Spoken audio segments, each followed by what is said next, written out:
It is 8 o'clock. We have breaking news from Windsor. Police and rescue teams set up by the Connecticut River.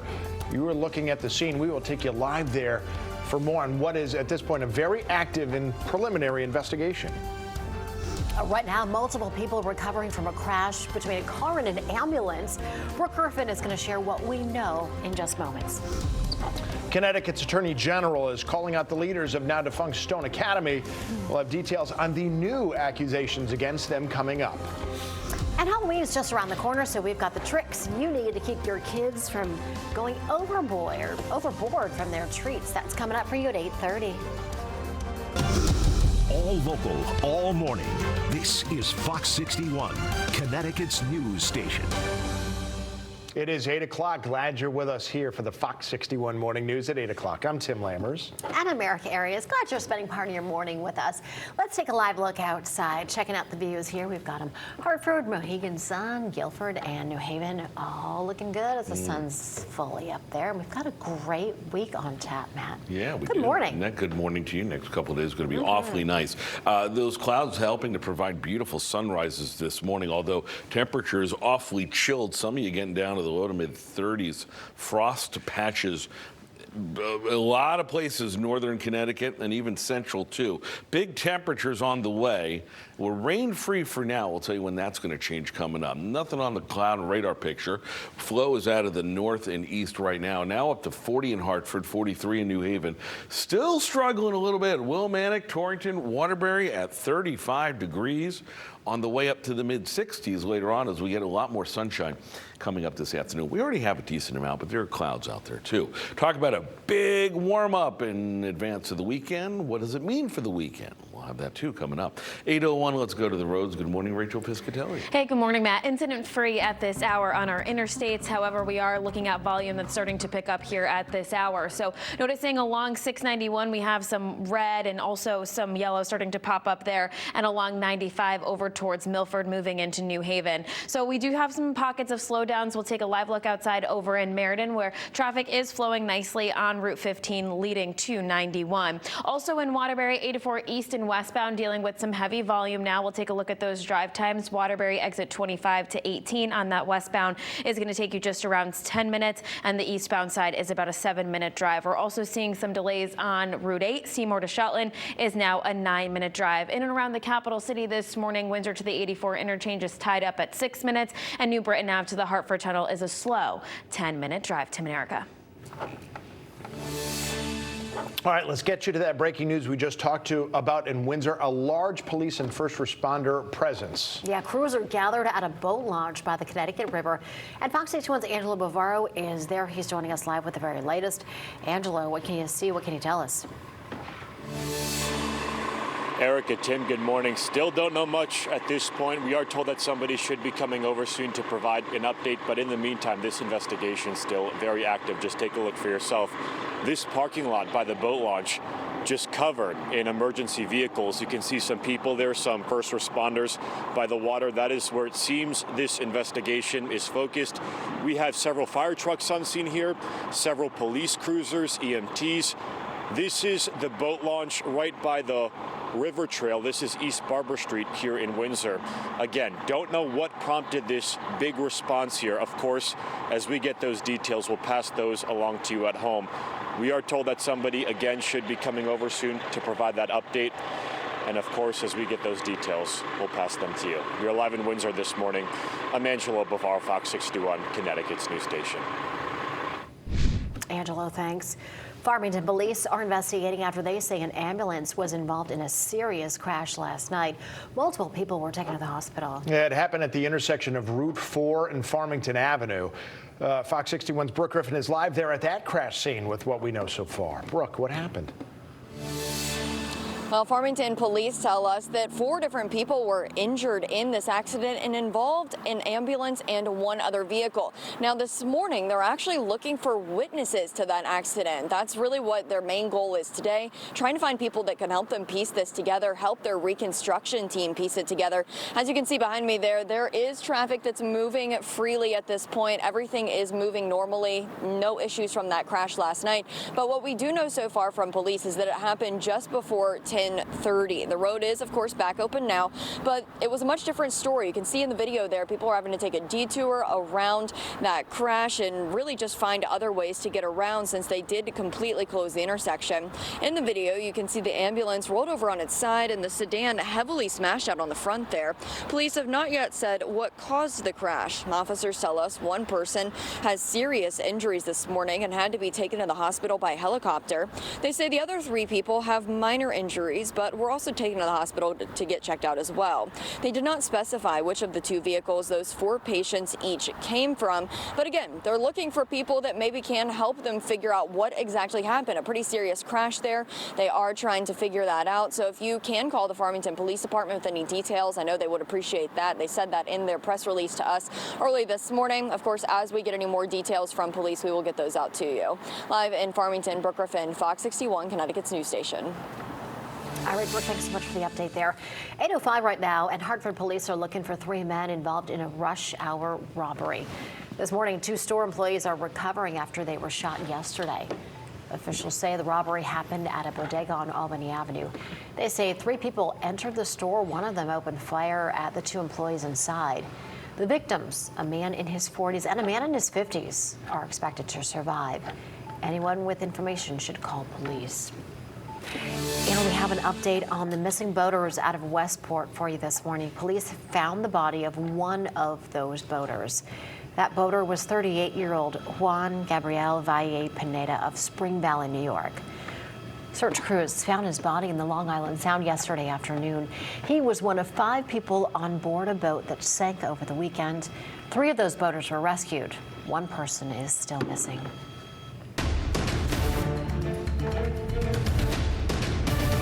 All right, the general election just 2 weeks away now, and voters in Hartford have a big decision to make as they elect a new mayor. Yeah, candidates did face off in a debate last night, but one of them, a very noticeable one, decided not to show up. Arunan Arulapalam, the leading Democratic nominee, did not attend the debate last night. However, it was still lively as the other candidates who were there laid out their visions for the capital city.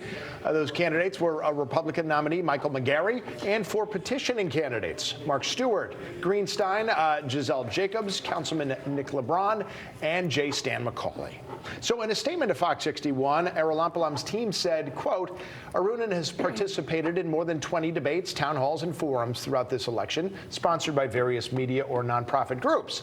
This event, however, was hastily organized by petitioning candidates at a party supply store owned by one of their relatives, end quote. Election day is in 2 weeks, November 7th. So a reminder that Connecticut does have Election Day registration, meaning eligible voters can vote. They can register to vote on Election Day. We have more information with links on our page to the website at fox61.com. Middletown is starting a new pilot program to improve pedestrian safety.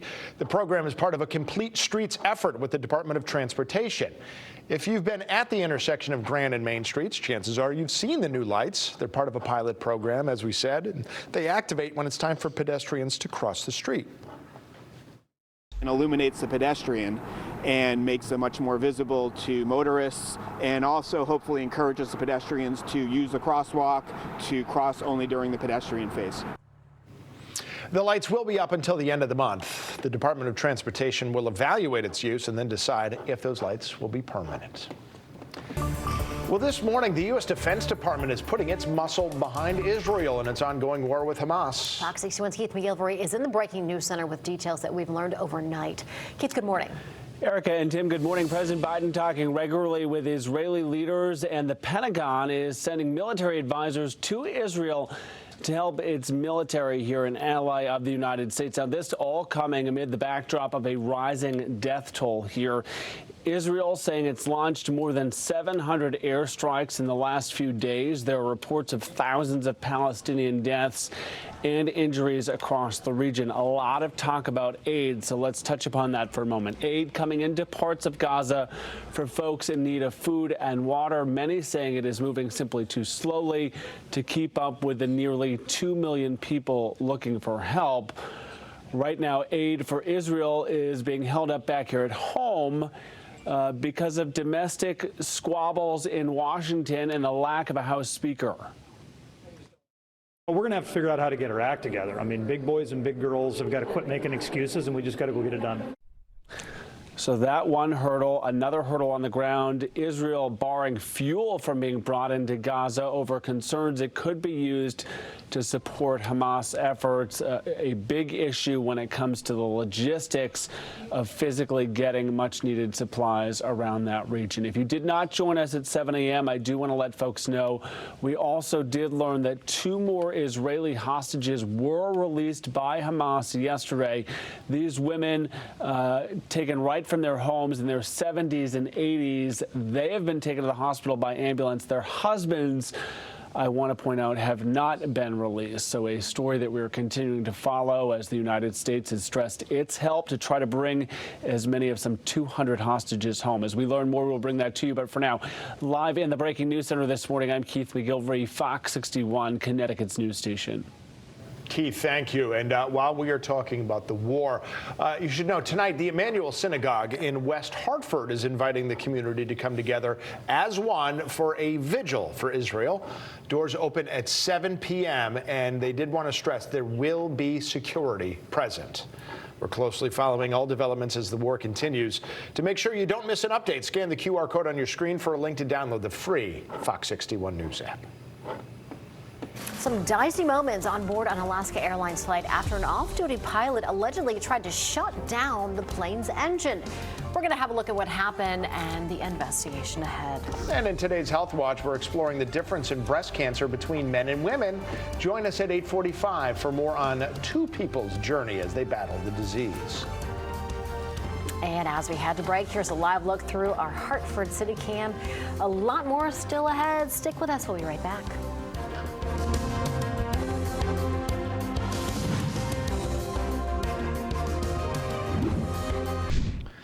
How about this story? Don't know that we've heard of this happening specifically. A Horizon Air flight that was en route from San Francisco to Washington State had to be diverted after police said an off-duty pilot who was riding in the cockpit tried to shut the engines down mid-flight.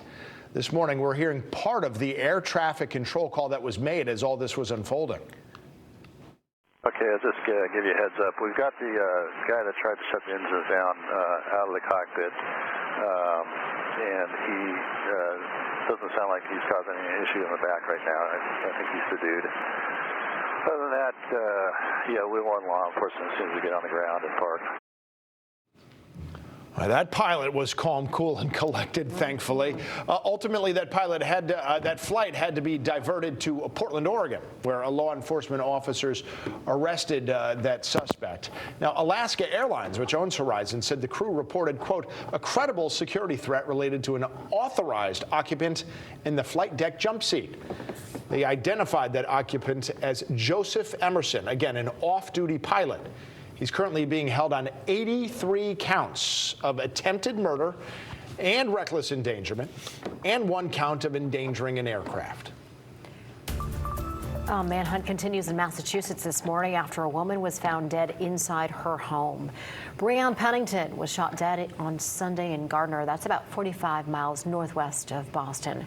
Her husband, you see him there, Aaron, is the subject of a statewide manhunt. Officials say he is considered armed and dangerous. Well, today, Michael Cohen, Donald Trump's former lawyer, is expected to take the stand in the civil fraud trial against the former president. Cohen will testify as a key witness in the case. He claims today will be the first time that he and Trump will be in the same room in 5 years. Now, keep in mind, a judge has already ruled that Trump and his organization did commit fraud by lying about the value of his properties to make deals and to get better loan terms. But the judge still has to rule on some other claims and to determine damages ultimately. And this is all coming as Trump continues to campaign for the 2024 presidential election. Just yesterday, the former president filed to run in the New Hampshire presidential primary, where he is currently leading the Republican pack by a wide margin. House Republicans will meet on Capitol Hill this morning to try once again to choose a nominee for House Speaker. Of course, whoever they choose must survive a full House vote. If every lawmaker shows up to vote, a candidate must reach 217 votes. Now, if that doesn't happen, then it's back to the drawing board. The vacant seat has left Congress unable to pass legislation amid the conflict in the Middle East and a potential government shutdown next month. At least 7 people are dead after a crash involving 158 vehicles on Interstate 55 in Louisiana. They're blaming, officials are, the state police, are blaming that wreck on what they called super fog. In other words, it wasn't just dense morning fog, but they said it was also mixed in with smoke from nearby marsh fires. At least 3 18-wheelers crashed. 2 of them became engulfed in flames. Now, crews are going to inspect a section of elevated road for damage. The area where the crashes occurred is just northwest of New Orleans. Now, the Fox 61 Weather Watch with meteorologist Matt Scott. That is elevated road for miles and miles over the marsh. There's no alternative routes that don't cause significant delays in getting to where you need to out into metro New Orleans. Let's turn to our weather, which is a lot quieter. Morning clouds. We'll see a decent amount of sunshine later, and that'll warm us up to the mid-60s. But why stop there? 70 starting tomorrow and into the rest of the week and the weekend. Very warm conditions as we go into Saturday. All right, satellite radar has a couple of clouds in there. The flow is out of the northeast now. We'll switch it around, become more southerly later on. A little rain off towards the north, wondering if we may get tagged on the north side by a quick blip, and that's not likely to happen. It's fairly dry around here. We're not looking for any trouble. Temperature-wise, 40 degrees in the capital city right now, 43 in New Haven. Temperatures still struggling a bit. Frost patches, numerous this morning under a frost advisory for inland Connecticut, interior Connecticut, I should say. 35 in Waterbury, 36 in Torrington. Getting a little better in Willimantic and the Quiet Corner, but some of you getting down to the low to mid 30s. If you're not a fan of that, trying to get a little taste of almost late summer, well, take a look at the big bubble right here. There's a big ridge developing. 80 degrees is comfy in Chicago, 81 in St. Louis, and that warm air spreading this way. It arrives, technically we're over normal today, so technically it's kind of already here. But there's a lot more where that came from. Clouds to sun, a little bit of cloudiness now, a little more in the way of sunshine later. Tonight, no worries. It'll be a little milder at the bus stop. We're not looking for any more frost anytime soon. Highs and lows getting up there over the next couple of days, even with clouds on the horizon for Wednesday. Not looking for any rain associated with it. Our next rainmaker doesn't get here till the second half of the weekend. There's the storm system by Friday morning. There's a trailing cold front with it. Everything ahead of it, like here, is very warm. As we make a run, are you ready for this? To 80 degrees for Saturday. Mid-60s is nice for today. Low 70s, even nicer for tomorrow. You can see those clouds coming in. 7-day forecast time. Temperatures getting to the mid-70s Thursday and Friday. There's the 80. I checked the records, Tim. 81 set back in 1919. So 1919, that record has held for a little bit, to say the least. And then there's showers Sunday and into Monday as we correct things. I just thought I was safe taking the window AC units out last week. Nope.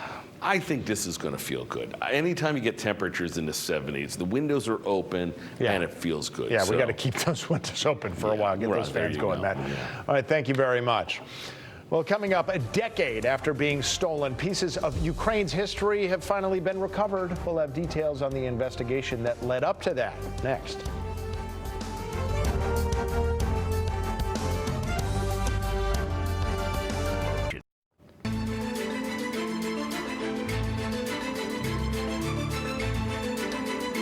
Here's what's happening around the world. An Australian court has postponed an extradition hearing for a former U.S. military pilot.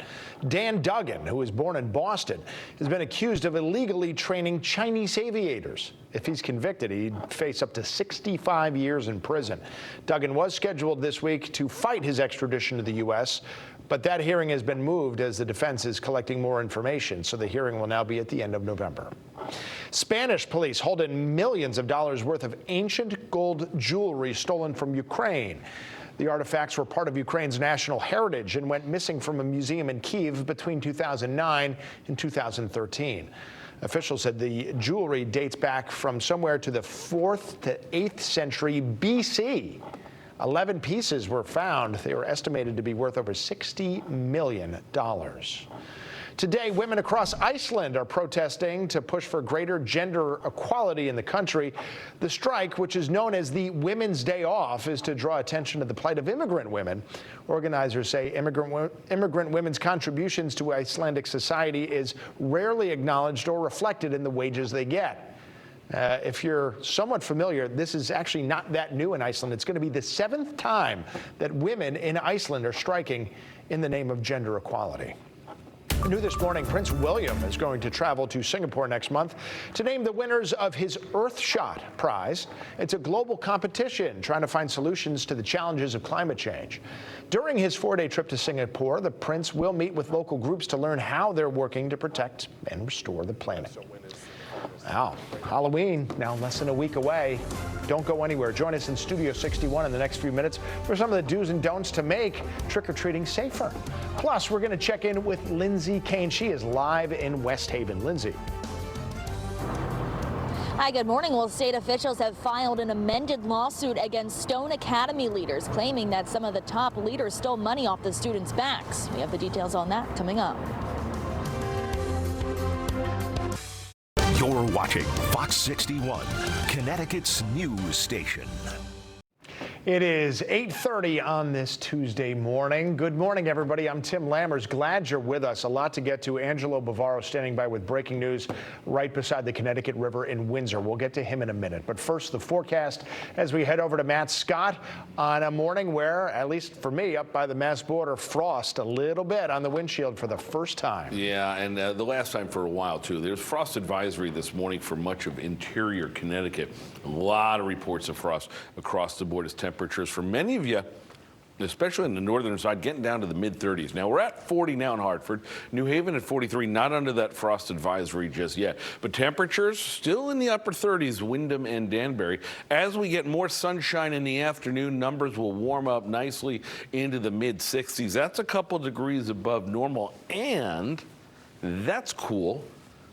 By comparison, I don't know why I'm doing this, when you compare it to what we have in store for the rest of the week, going to make a run at 80 degrees. So that sounds nice. All right, coming up, we'll talk about that. Let's check traffic. It's been a little slow and then not so bad. And where are we now? We have areas of some volume out there this morning, but for the most part, no incidents on our interstates right now, so things are running smoothly. For the most part, you may just encounter a couple of minute delays because of just how many cars are out on the roads. We'll take a peek over in Waterbury, though. This looks a little bit better than when I checked in with you at 8 a.m. Both the east and the westbound side are looking a little bit better. So 5 minutes from exit 25 to 18 on the westbound and 4 minutes from exit 18 to 25 on the eastbound. Route 8 looks pretty good. Seymour to Shetland at a 6-minute drive. Just some minor delays heading into the capital city. This is just out by exit 46. So Windsor to the 84 interchange, it's 5 minutes. And New Britain Ave to the Hartford Tunnel, traffic speeds are averaging just around 32 miles per hour. It's going to set you back just around 10 minutes. And just checking in with Fairfield County now. Bridgeport to Fairfield looks pretty good. Trumbull to Westport still slow on that Merritt Parkway. It's going to take you just around 26 minutes. Tim and Erica. Well, thank you. Let's get to that breaking news we talked about in Windsor. There's a large police and first responder presence at a boat launch right on the Connecticut River. Fox 61's Angelo Bavaro is there. Angelo, what are they looking for? What do we know at this point? Yeah, good morning, Tim. Don't know what exactly they're looking for. Don't know many details at this point. We were told somebody from police is expected to come over, provide an update. Still waiting on that, but this is still a very active investigation as you take a look at the scene. Vehicles here coming and going. We have this fire truck about to leave. One of several fire trucks on scene. As this passes, you will see the parking lot here just packed with other vehicles. We have several fire trucks here. We have police cruisers. And then if you take a look by the water, we have an EMT over there, as well as all those first responders. The focus of this investigation does seem to be on the water. We're not exactly sure what activity is happening on the water. Can't see that from where we're standing right now.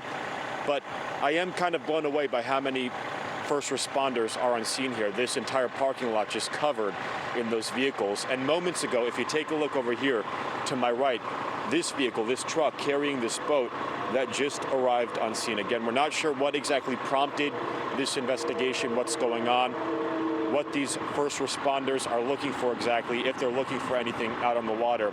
Of course, as we get that updates, more details, we'll pass that to you at home. You're live in Windsor. I'm Angelo, Bavaro, FOX61, Connecticut's news station. Angelo, thank you. Connecticut's Attorney General has filed a lawsuit against Stone Academy, claiming that the former nursing school defrauded its students when it closed. Fox 61's Lindsay Kane is live in West Haven with the details on that. Lindsay, good morning. Hi, good morning. Well, it's been 8 months since Stone Academy closed its doors here in West Haven and also in East Hartford and in Waterbury. More than 900 students were impacted by that move. Now, the state sued Stone Academy back in July, but now an extended complaint alleges that Stone Academy leaders stole money off the students' backs. Attorney General William Tung filed the 22-page amended lawsuit. He's accusing school leaders of getting rich off the backs of their students and not providing the education they needed to. The lawsuit alleges Stone leaders, including CEO Joe Beerbaum, made record profits during the pandemic. And those profits went to Beerbaum's other school, Pyer College of Art, as well as his home improvement company and updates on his own Rocky Hill home. Former students say they haven't gotten any refunds and their futures are still hanging in limbo. I'm actually considering putting nursing on the back burner and furthering my education as a vet tech because nursing has failed me. Stone Academy took that from me. Attorney General Tung says the school did not live up to its promises. We heard from Beerbaum last week in a separate lawsuit. He says the state was the one to put students in a bad position by forcing the school to close. Now, the Attorney General's office says they're going to be asking the state to freeze accounts for Stone Academy and also their assets as what they hope will be eventual payouts back to students. Live in West Haven this morning, Lindsay Kane, Fox 61, Connecticut's news station. Thank you. Well, today, education leaders are going to announce new early childhood education initiatives for New Haven. According to state data, about 2,200 infants and toddlers do not have their child care needs met in the city. The initiatives are looking to strengthen New Haven's early childhood care and education system. Details on those plans will be announced at the Dr. Reginald Mayo Early Learning Center at 11 a.m. Halloween, it's that time of year. There's a lot of sugar going around. Of course, all that sugar is not exactly good for your kids' health or for yours if you start sneaking them like I do. So for more on how to have a healthy Halloween, let's get out to Erica Arias in Studio 61. Yeah, Tim, thanks. Halloween, it is that time of year when the kids love to dress up as their favorite action hero or storybook character. What they probably love more is eating the candy that they get from that Halloween night. This morning, we're joined by Dr. Ross Porter, a pediatrician with Pro Health Physicians in Enfield, here to offer us some tips and advice for parents on ways to keep our kids healthy and safe this Halloween. Dr. Porter, thanks for being with us. Thank you for inviting me. All right, so it's the annual struggle of parents. Yes. What to do? The kids go out, they have a great time, come out back with bags and bags of candy. Now what? Well, good luck with that. But, yeah, I know. Halloween's probably the children's most favorite holiday. So to prepare a really safe and fun holiday, we can approach it a couple ways: treat smarts and street smarts. Mm-hmm. And with treat smarts, we're looking at when you're purchasing treats for your trick-or-treaters, try to find something that's either low allergy potential, is safe, something that, again, 1 out of 13 children have a food allergy or food intolerance. So shopping for them is a mindful thing to do. You can use the Food Allergy Research Network or the Food Challenge Network and look for kinds of snacks that are less allergic. And this is where we talk about no eating while you're trick-or-treating.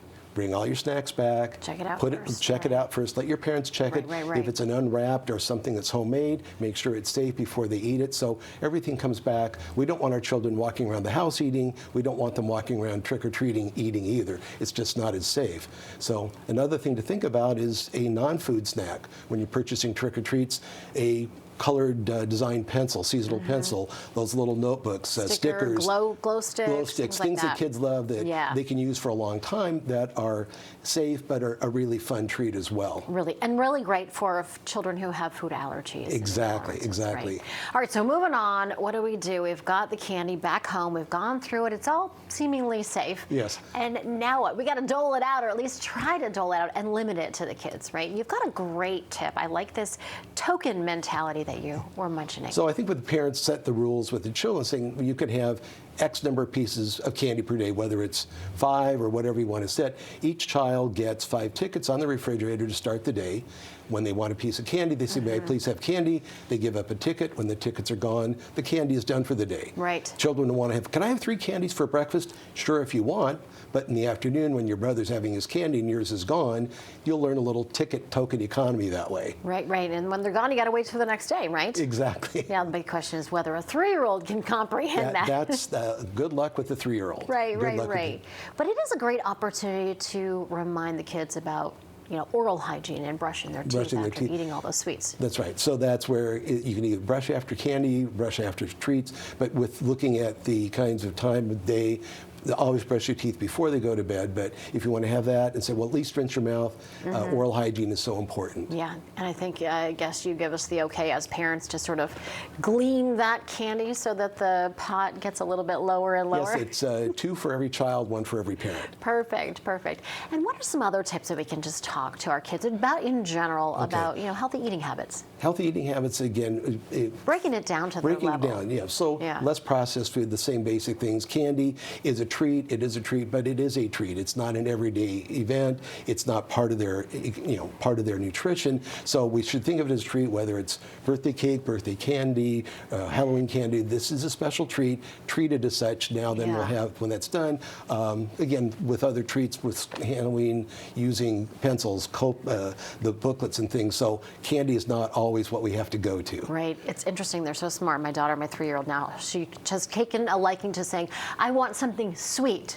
I want something sweet, sweet, sweet. Okay, so you say, we have apples, we have grapes, and then she starts saying, I want candy, then it's a little bit more specific. A little more challenging, too. The other thing I'd like to mention is the idea of the street smarts. Certainly this time of year, we want to be real careful at Halloween with the evening traffic, and it gets dusky. Yeah. What we want to do is make sure that we have people aware of what's going on. I like families to plan their route so they know where they're going. So instead of the kids darting back and forth across the street to see their friends, that you have a route to go on.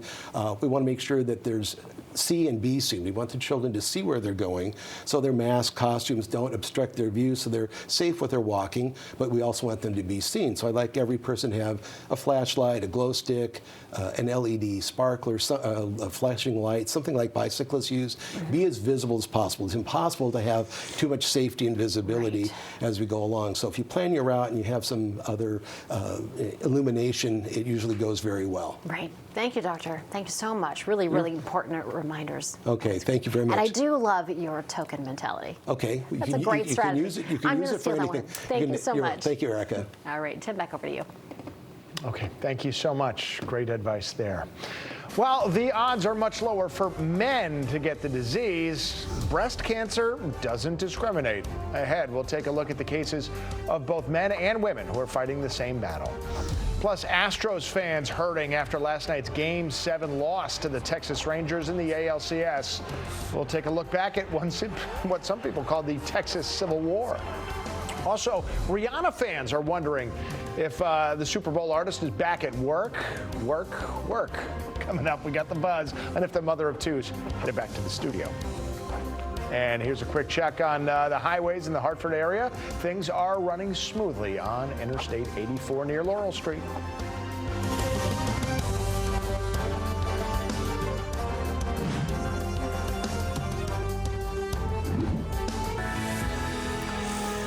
You don't hear about it often. Men are not spared from getting breast cancer. This morning, Amy Letts from our sister station in York, Pennsylvania is showing us how breast cancer threatens all genders. 1 in 833 men will get breast cancer, compared to the 1 in 8 women. I remember it like it was yesterday. I was in the bathroom talking to my wife, and I said, this bump showed up behind my nipple. Casey Carr was 36 years old with 2 young kids when he became that one. I said, I think it's just a cyst. And she said, well, it could be breast cancer. And I, being one of the uneducated, I said, men can't get breast cancer. And she said, oh, yes, they can. Casey was diagnosed with stage 3 invasive ductal carcinoma. He underwent 6 rounds of chemo, a complete mastectomy with 11 lymph nodes removed, and radiation. I had to go to Baltimore for 33 treatments of radiation back and forth every day for 33 days. From chemo to radiation, the treatments for men and women with breast cancer are similar. This is Zane. He's 6. Just ask Kim Bouchard, who was diagnosed with stage 4 years ago while breastfeeding her 16-month-old son. Instantly, you're having a feeling of shock. Like, first, denial. This isn't happening. Not me. I'm a healthy person. I barely drink. I'm a small person. I don't overindulge in anything. I've been healthy my whole life. What is going on? They each felt a similar sense of shock. I didn't even know what to say. I didn't even know what to think. I was numb for so long because it didn't seem real. Kim took her fear and turned it into a determination to fight. So I turned vegan. I did all natural everything in my home. I went into essential oils. I've been doing a lot of natural supplements. I take about 30 supplements a day. I'm the jail now. Casey had his own game plan. And if I can't do anything more than, bring awareness to the fact that men can get and will get breast cancer, then it's worth it. Their goals going forward, the same as well. Know that it's not going to be forever and that this disease or treatment will take your life eventually. So you just want to live as long as possible. No, we do hear about it. Not as often, but we do hear about it. Yeah, absolutely. And yes, the one takeaway from that is don't think if you're a man that you are immune from something that afflicts many women. All right, let's talk about something that's going to affect us all. And that's good weather, warm weather. You're very happy about the big run up. Take a look. Yeah. I'm happy too. If you're looking for that chill of November, we're starting to get down there. You're not getting it yet. Wow, that was good. Well, it was a little jarring, but it was good. Sorry. All right. Temperatures getting up to 80 degrees by Saturday. Now, when you see a big drop like that, usually it's because of a cold front, and that usually brings rain. So, yes, it could be another bit of rain for the umpteenth weekend in a row. 40 degrees in the capital city right now. Temperatures warming up nicely. Farmington, Manchester, low 40s. Some of you still on the struggle bus, though. 36 in Bristol. 36 as well in Glastonbury, Cheshire at 35, and Hampton not much better. Along the shoreline, low to mid 40s out there, so not too bad. Nice little warm up with a little more sunshine coming in the afternoon, and then we'll start with that big warm up over the next couple of days, not just for the highs, but for the lows too. So the frost that many of you had this morning, one and done, not a killing frost just yet, so the growing continues. My roses are still popping, which I was very happy after a weak start. Get a little late bonus bloom in there. Winds out of the northeast. Couple of clouds in there this morning. Will burn off many of them for the afternoon. A little rain trying to make its way in here, but not doing a good job at all. That's staying up to the north and the rest of it drying. So clouds to sunshine today as we look for a decent amount of sun with a developing onshore flow out of the south-southwest. We'll see that again tomorrow. Now, really, as we go down the line, there's not much to show you.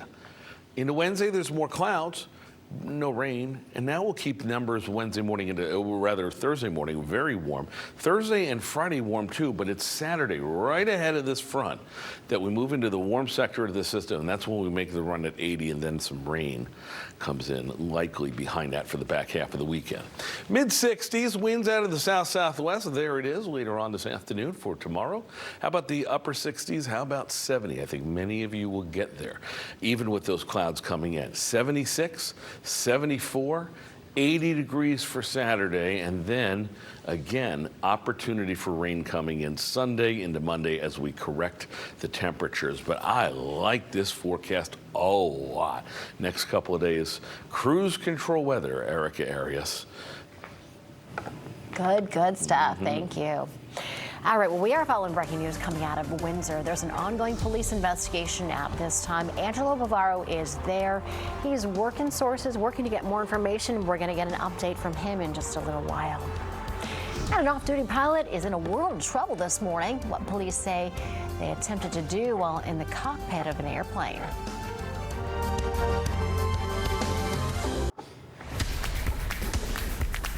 You know, it's supposed to be hard to win on the road, especially in the Major League postseason, but no problem for the Texas Rangers. For the first time since 2011, they're going to head to the World Series to compete for their first championship. They won the American League pennant, beating the Astros in Houston 11-4 in Game 7 last night in Minute Maid Park.